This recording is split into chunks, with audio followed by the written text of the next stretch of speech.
안녕하세요. 지금 이 사람 임수민입니다. 아파본 사람만이 아픈 사람의 마음을 안다고 하는데 김선민 전 건강보험 심사평가원장이 바로 그런 분이 아닐까 합니다. 여성으로서는 국내 최초로 건강보험 심사평가원장에 오를 정도로 뛰어난 실력에 누가 봐도 부러운 이력들을 가지고 있지만 인생의 중요한 시기마다 병마와 싸워야 했는데요. 하나의 병을 치료하면 또 다른 병이 찾아와서 김선민 전 원장을 괴롭혔다고 합니다. 아슬아슬한 고비를 넘기면서 살아온 탓에 아픈 사람의 고통을 누구보다 잘 안다는 김선민 전 원장. 지나온 시간들이 김선민 전 원장의 인생을 어떻게 바꾸어 놓았을까요? 김선민 전 원장 지금 만나봅니다.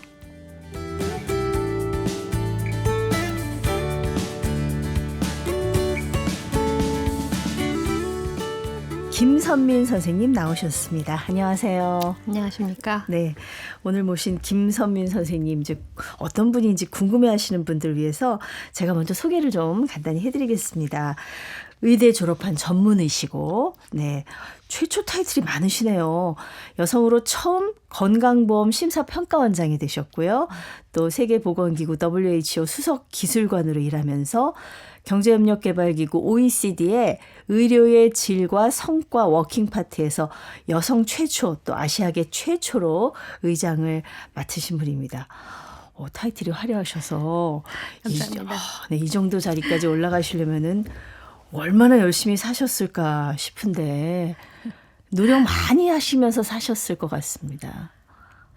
네, 그냥 사는 건 줄 알았는데요. 네. 책 써놓고 보니까 뭐 노력한 것 같아요. 네. 쑥스러워 하시는데 근데 사실 이런 그 과정들이 건강한 몸으로도 사실 어려운데 병마와 싸우시면서 대장암 투병도 하시고 투병 생활을 어떻게 하셨습니까?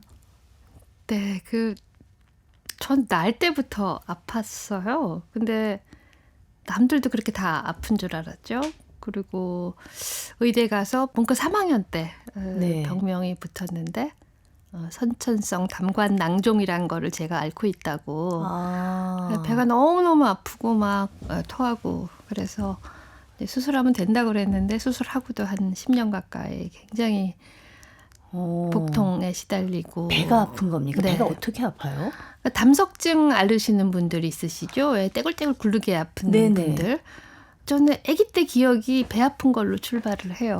늘 나는 이렇게 배가 아프고. 예, 아프고 막 아프다가 그러다가 한 몇십 분 아프다가 또 조금 지나면 나아지고 안 아플 땐 또 말짱하니까 학교 다니고. 그런데 이제 의과대학 가서 내과 실습 돌고 있는데 배가 이렇게 진짜 많이 아파가지고 처음에는 그냥 참았죠. 항상 이렇게 아프면 참으면 좀 지나고 그러려니. 그런데 그때 마침 옆에 내과 전공의 선생님이 계셨어요. 이제 네. 보시더니 이거 심각하네 그러시면서 이제 응급실에 데리고 가셔가지고 그때 이제 처음 초음파라는 게 도입이 돼가지고 네네. 초음파실에 가서 이렇게 진단을 받아봤더니 담도에 돌도 있고 근데 그 나이에는 담석증이 잘 안 생기거든요. 예. 근데 이거 선천성 기형이 있어서 돌도 있다. 그러면서 그동안 배 많이 아팠겠는데 이제 그러시더라고요.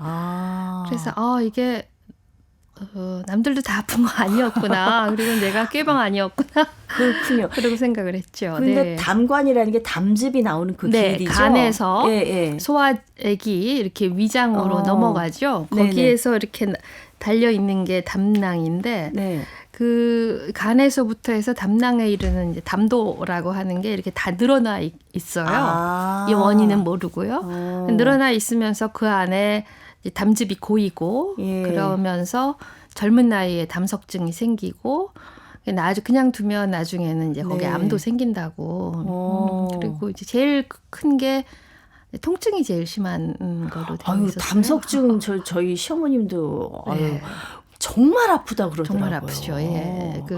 3대 통증 중에 하나예요. 그거를 20년을 그렇게 모르고 사셨는데 지금은 괜찮으세요?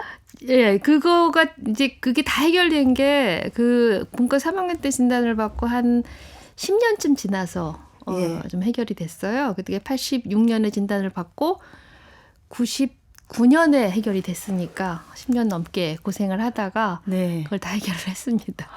요즘은 좀 옛날에 비해서 치료가 쉬워졌나요? 예, 새로운 그때 이제 그 당시에 그게 늘어나 있고 또 늘어났다가 수술하니까 다시 또 좁아졌어요. 예. 좁아지면 담즙이 밑으로 안 내려오니까 계속 열나고 통증은 더 심하고 그래서 그 담도를 늘리려고 여기에 이렇게 그 관을 이렇게 겉에서 담도 안에 간까지 이르는 그런 튜브를 꽂은 채로 그렇게 한 2년 넘게 지냈어요. 주머니 같은 걸 달고 이렇게. 주머니는 안 달고 이 옆에 이렇게 담도를 돌돌 빼는. 말아가지고 여기 옆에 딱 붙여놓고 그다음에 이제 꺼즈로 덮고 반창고로 붙여놓고. 아니 그런 상태에서 의대 본과 3학년이셨다고 네, 3학년, 그러는데 네. 정말 뭐 저는 뭐 의대 근처에도 못 가봤습니다만은 공부할 것도 너무 많고 힘든 과정, 의대뿐만 아니라 뭐 수련의 과정 네, 너무 인턴까지 힘든데 그렇게 했죠. 네. 그 10년을 야,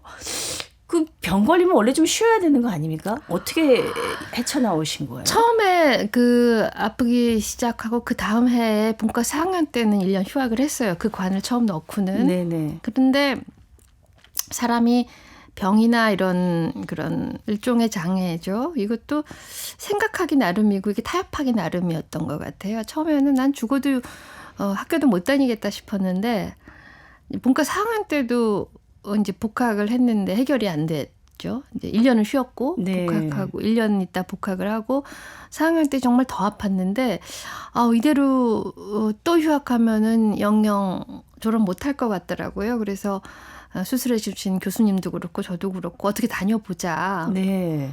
그래서 다녔죠. 다녔는데 그래도 뭐 시험 치고 이런 거는 또 앉아서 하는 거니까요. 그냥 4학년 때는 그냥 나 딱 졸업할 만큼만 공부하자 그렇게 네. 하고 다녔는데 뭐 다행히 뭐 성적 나쁘지 않게 졸업했고 예. 야. 그리고 이제 인턴 시험을 보고 인턴 들어갔죠. 인턴 때는 뭐 잠잘 시간도 없다고 들었는데요. 예, 인턴 때 이제 걱정을 했던 게 혹시라도 제가 아파서 쉬게 되면 다른 동료들이 저랑 같이 일하는 다른 예. 동료들이 고생을 하게 되니까 굉장히 걱정 많이 했는데 다행히도 우연이고 다행이었죠. 그때 서울대병원 인턴 시험이 미달이었어요. 그러니까 제가 안 들어가면 네. 제가 시험을 안 치면 그냥 한 명이 비는 거예요. 그런 경우도 있어요? 예, 그때 우연히 그랬어요. 그래서 예. 미달이다. 그러면 그냥 나래도 반인분이라도 하면 되겠지. 그렇게 하고 들어갔어요. 그런데 막상 일하기 시작하니까 적응해서 일하니까 그 튜브 낀 상태로 일을 해도 뭐 일을 할 수 있었어요. 그냥 그래서 일하고 밤새는 것도 뭐 밤샌다고 더 문제되는 건 아니니까요. 잘 했죠. 그리고 중간에 한 보름 정도 아팠었던 기억이 나요. 그때 제 파트너 인턴한테는 지금도 미안해요. 네. 뭐 본의 아니게 그래도 네, 조금 더 많이 그쪽에서 일을 하셨겠네요. 네, 야, 그래도 10년이라는 세월을 병이랑 같이 네. 하면서 전문의가 되셨어요. 지금 제가 아까 그 건강보험 심사평가원 최초의 여성 원장이란 또 소개도 해드렸는데 이제 원장직을 이제 그만두시고 네. 지난해 9월부터 태백병원 직업환경의학과에서 지금 일하고 계십니다. 네, 근로복지공단 태백병원. 왜 여기까지 가게 되셨어요? 제가 처음부터 뭐 태백으로 가자 생각을 했던 건 아니고, 네네. 그러니까 심평원장 마치면 무슨 일을 할까 하고 그 전부터 고민을 했었는데 이제 마치면 이른바 뭐 이해 충돌이 있는 그런 데서는 일하면 안 되겠다. 근데 심평원이라는 게 워낙 그 건강보험 안에서 병원들이랑 일하는 거니까 그런 거를 피하면서도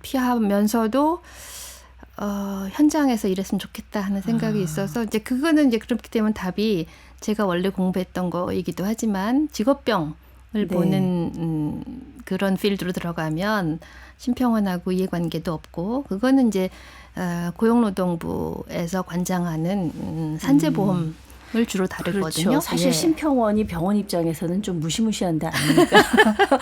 그렇죠. 그렇죠. 진료비 같은 거 제대로 이게 청구됐는지 다 감시하고 이러는 데잖아요. 아, 그러니까 이제 그런 병원은 일부러 피하시고 네. 좀 공공적인 성격이 네, 있는 곳으로. 예. 이 직업환경의학 분야가 네. 좀 생소하거든요. 소개를 네, 해주시죠. 아직 그러시죠? 네. 네네.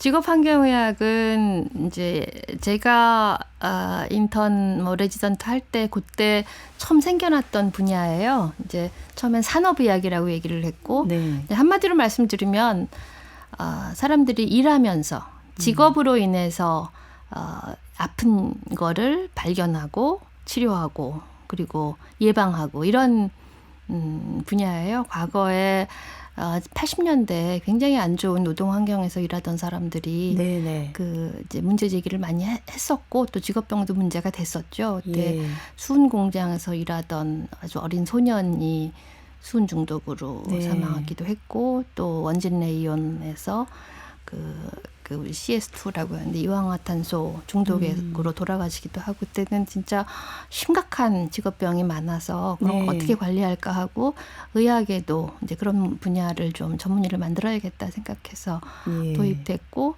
마침 그때 제가 이제 이거 하면 참 좋겠다 생각을 해서 시작을 했었어요. 네. 네.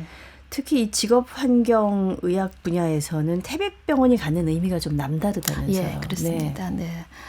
우리나라에 이제 산재 병원이 산업재해 혹은 직업병을 보는 병원들이 꽤 있는데 태백병원의 전신을 따져 들어가면 1936년 그러니까 일제 강점기 때 그 당시에도 태백에 탄광이 있었는데 네. 그 대표적인 탄광이 삼척 탄좌 개발이라는 데가 있었어요. 네. 거기서도 그 옛날부터 환자들이 자꾸 이제 폐질환으로 아프고 돌아가시고 그러니까 그 삼척 탄자 개발해서 그 근로자들을 위한 병원을 하나 세웠어요. 이제 그게 이제 점점 발전하고 나중에 이제 해방되고 그러면서 지금의 근로복지공단 태백병원으로 네. 이름을 말하자면 바꿨죠. 직업병을 전문으로 그렇죠. 다루는 1호 병원. 1호 병원이었죠. 셈인데 네.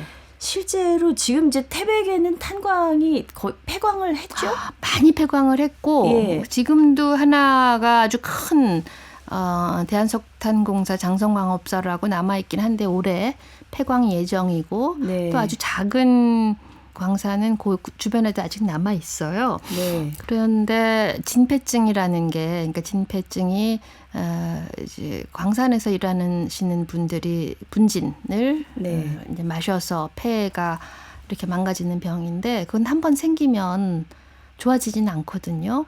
그래서 아직도 진폐증 환자들이 저희 병원에 입원해 계시기도 하고, 그런 분들이 많이 계세요. 지금도 입원해 계시죠. 예. 그리고 또 이제 퇴직하셔도 계속 국가에서 건강검진 해드리는데 퇴직하시고 난 다음에도 새로 생기시는 분들이 있어요. 예, 저도 간 지 얼마 안 되는데도 검진해서 이렇게 새로 생기시는 분들을 봐요. 그러면 네, 이제 네. 그런 분들은 케어를 해드려야 되고. 진폐증이 어떻게 무서운 병입니까? 무섭죠. 무서운 게 폐 사이에 이렇게 먼지를 마셔가지고 네. 폐와 폐 사이에 실질에 이렇게 흉터 같은 게 남아요. 그래서 엑스레이를 보면은 폐가 하얗기도 하고. 그러니까 폐가 기능을 못하게 되면 예, 기능을 못하죠. 굉장히 위험할 수 있겠네요. 예, 그래서 이제 그거 검사 받으러 오시는 분들을 보면 굉장히 숨이 차시고, 네. 그리고 옛날에 그 탄광 안에서 또 소음에 많이 노출이 되셨나 봐요. 그래서 네. 귀도 잘 안 들리시고 난청도 난청도 많겠군요. 막 많으시고요. 발파하고 이러니까. 그렇죠. 소리가 어마어마할 것 한 번 같아요. 하는 발파보다 계속 드르르륵 하는 소리요. 이렇게 차감기라고 그래가지고 이렇게 예, 진동하는 그거를 계속 들으면. 거기다가 이제 갇힌 공간이잖아요. 그렇죠. 네. 예. 그 공간에서 일하시는 분이 그런 일도 많고, 또 요즘은 이제 우리나라도 직업병이 새롭게 이렇게 이것도 직업병이다, 이것도 직업병이다 하는 것들이 많은데, 최근에 굉장히 그 크기가 커지고 있는 근골격계 질환. 그래서 뭐 아주 무거운 일을 하시거나 무슨 뭐 미장, 뭐 목공 중에서도 네. 아주 어려운 목공 하시는 분들 중에 뭐 어깨, 예. 무릎, 뭐 허리 이런 것들이 이렇게 네. 망가지시는 분들이 있죠. 그러면 이제 이분이 그렇다고 그냥 그 일을 한다고 전부 그 병이 생기는 것도 아니고, 예. 그 일을 안 해도 또 어깨 나빠질 수도 있고요. 네. 그러면은 그 환자들이 이제 그런 환자들이 발생을 했을 때 이게 이분의 직업하고 상관이 있느냐 없느냐를 굉장히 많이 따져야 되거든요. 네. 그런 거를 하는 일이 이제 제 주된 업무 중에 하나죠. 그러시군요. 네. 네. 자, 그러면 좀 자세하게 얘기를 네. 나눠볼게요. 그 의대 진학했을 때부터 원래부터 의사가 꿈이셨어요? 몸이 아팠으니까 그런 생각을 하셨나요? 의대 가기 전에는 제가 환자라는 생각은 없었어요. 남들도 다 배 아픈 줄 알고. 네. 처음에 어려서부터 이제 배 아프다고 어른들이 부모님들이 걱정하셨는데 이제 학교 가보니까 애들 양호실 꾀병도 많았잖아요, 그래서 옛날에는. 다들 그렇게 가는 줄 알았죠. 그리고 또 중학교 가니까 다들 생리통 앓고 그러니까 그런가 보다 해서 아파서 의사를 했던 건 아닌 것 같고요. 고등학교 1학년에서 2학년 갈 때쯤 의사가 의대에 갈 수 있으면 가면 좋겠다. 이제 그런 생각을 했어요. 근데 굉장히 많은 위인전 같은 거 보면 네. 의사이면서 할 수 있는 것이 뭐 꽤 많다. 뭐 의사로 환자를 잘 진료하는 것도 좋지만 뭐 의사하면서 누구는 뭐 유명한 학자도 되고 또 그래서 일단 의사가 되면 내가 할 수 있는 일은 많아지겠다. 뭐 이 정도 생각만 했던 것 같아요. 뭐 알고 그랬던 건 아닌 것 같고. 네, 그렇게 선택했기에는 의대 공부가 쉽지를 않아서 이제 아까 이제 아팠던 얘기를 들어봤는데 사실 막 휴학하고 네. 투병할 때 친구들도 굉장히 많이 나서서 도와줬다는 얘기를 들었어요. 네, 예. 아직도 잊지 못해요.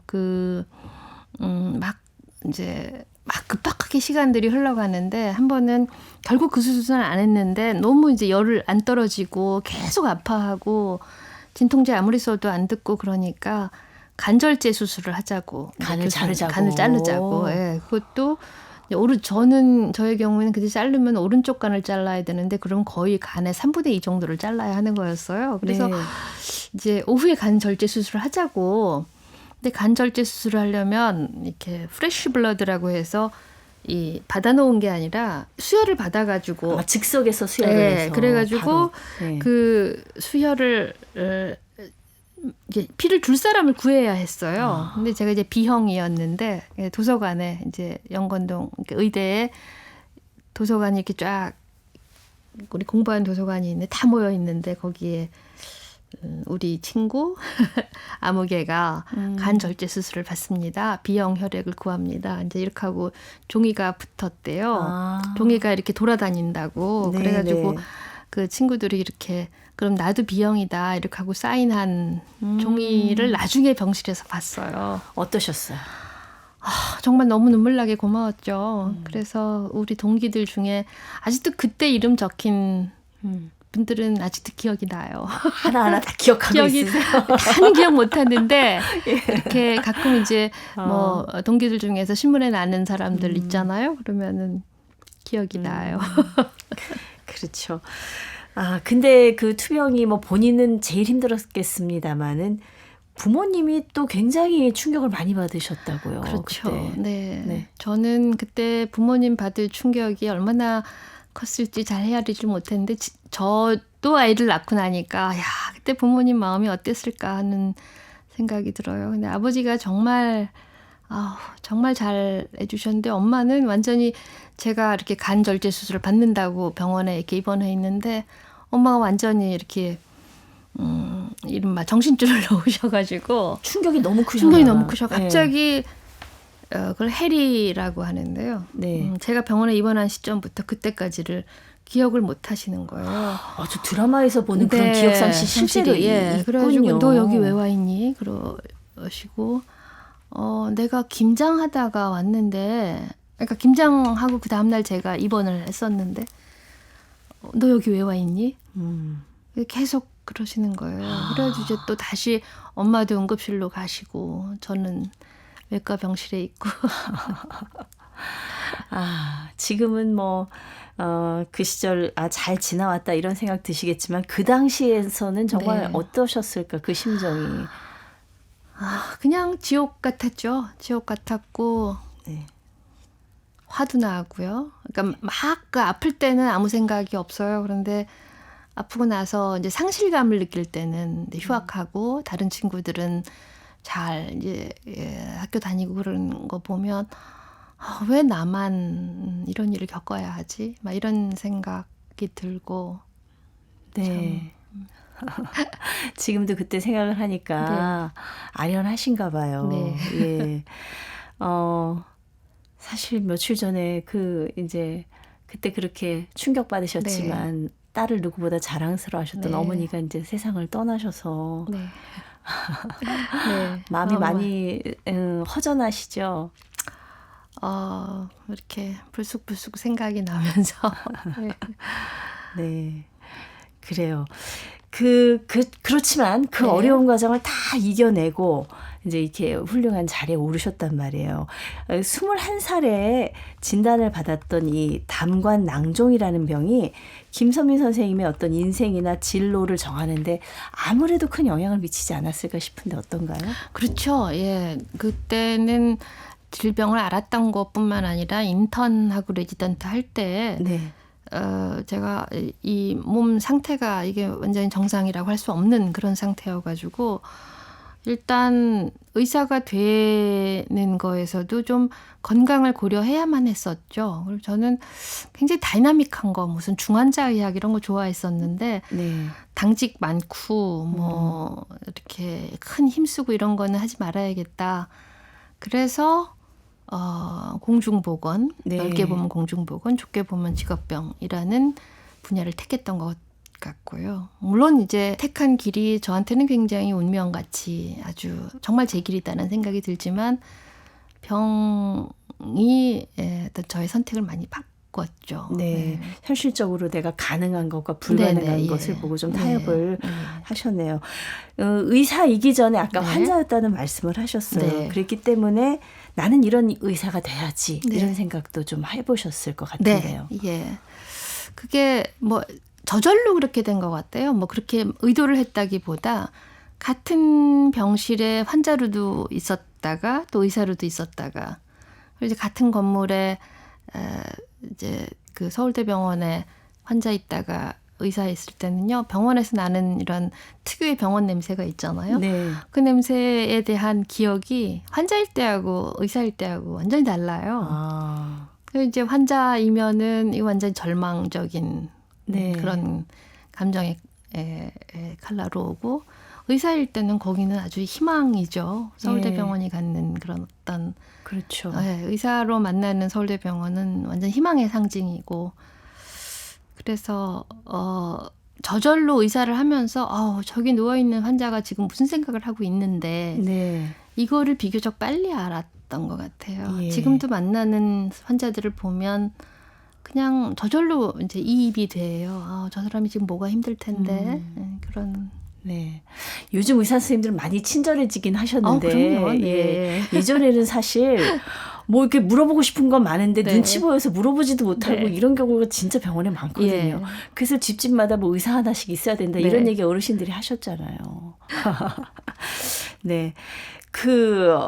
병이 어느 정도 이제 호전이 된 다음부터는 뭐 공부만 열심히 하신 게 아니라 뭐 활동도 굉장히 많이 하셨더라고요. 네. 어떻게 보면은 반작용이기도 했던 것 같아요. 그러니까 내가 아픈 동안 이것도 못하고 저것도 못하고 그랬는데 조금이라도 이제 기운이 차려진 다음에 남들 할 수 해보는 거 다 해봐야지 이런 생각을 해서 뭐 전공의 코스도 여러 번 했었고요. 전공의를 여러 개 하나만 네. 하신 게 아니더라고요. 그러니까 처음에 네. 예방의학이라는 데서 직업병 공부하는 거를 3년 동안 했는데 그거 끝날 무렵이 되니까 직업병을 제대로 보려면 임상 수련을 좀 더 받았으면 좋겠다고 지도 교수님이 권하셨어요. 네. 그리고 그때쯤 마침 건강도 그래도 웬만큼 됐고 그리고 그렇게 하고 나서 전공의 코스를 2번을 했고 그러고 나서 다시 이제 새로 만들어진 직업환경의학 전문의가 됐죠. 네. 그래요. 그리고 뭐 시민단체 활동도 하시고. 네, 했고요. 네. 그때 굉장히 그 한국 사회의 시민사회 단체가 의료 정책에 굉장히 많은 기여를 했었어요. 근데 그래서 자연스럽게 그 의료 정책 공부하면서 시민사회 활동도 했고 그럼 저는 뭐 시민사회 활동을 해도 의료 정책을 공부한 사람으로서 이제 그렇게 기여를 했었죠. 근데 그게 환자이면서 의사였던 것처럼 네. 이제 연구자이면서 시민사회 활동을 하니까 같은 사안을 이쪽에서 바라볼 때하고 저쪽에서 바라볼 때 서로 다른데 이걸 어떻게 정책으로 연결해 나갈까 이런 생각을 하는데 참 많은 도움이 네. 됐던 것 같아요. 국가인권위 설립에도 참여를 네. 하셨는데 네. 네. 그 인권위 설립이 이제 2001년도에 8월인가? 아니, 5월에 법이 통과가 됐고 네. 그때부터 이제 인권위 설립하는 설립 준비 기획단 이런 게 만들어졌는데 네. 그때 저는 이제 국제연구기관에서 일하고 있었거든요. 근데 이제 경제사회문화적 권리라고 사회보장 뭐 이런 거와 관련된 권리 분야에서도 연구 경험이 있는 연구자가 한 명 와서 도와주면 좋겠다 이런 네. 제안을 해서 그 혹시 가보지 않겠냐. 그래서 그냥 뭐 한번 가보죠 뭐 그렇게 하고 갔어요. 그런데 이제 인권위원회에 생각보다 의사가 할 일이 많았어요. 그러니까 저는 의사로서 갔다기보다는 사회보장 정책 연구를 한 사람으로서 간 거였는데 네. 그때 이제 교도소 그때는 이미 이제 이 한국 인권 상황이 무슨 뭐 고문 이런 게 있었던 상황은 아니었고 네.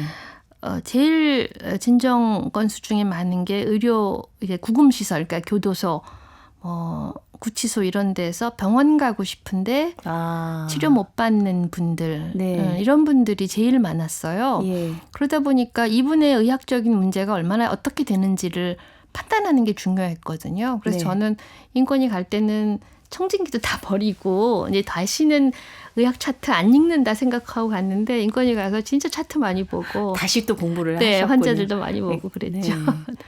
네, 이렇게 열심히 활동하시는 와중에 또다시 참 야속하게도 병이 찾아왔습니다. 그렇죠? 네. 네. 그 얘기는 저희가 또 다음 시간에 다시 모시고 얘기를 이어가도록 하겠습니다. 오늘 말씀 감사합니다. 네, 감사합니다. 국내 첫 여성 건강보험 심사평가원 원장을 지내고 지금은 강원도 태백에서 직업환경의학과 과장으로 지역 근로자들의 건강을 챙기고 있는 김선민 선생님이었습니다.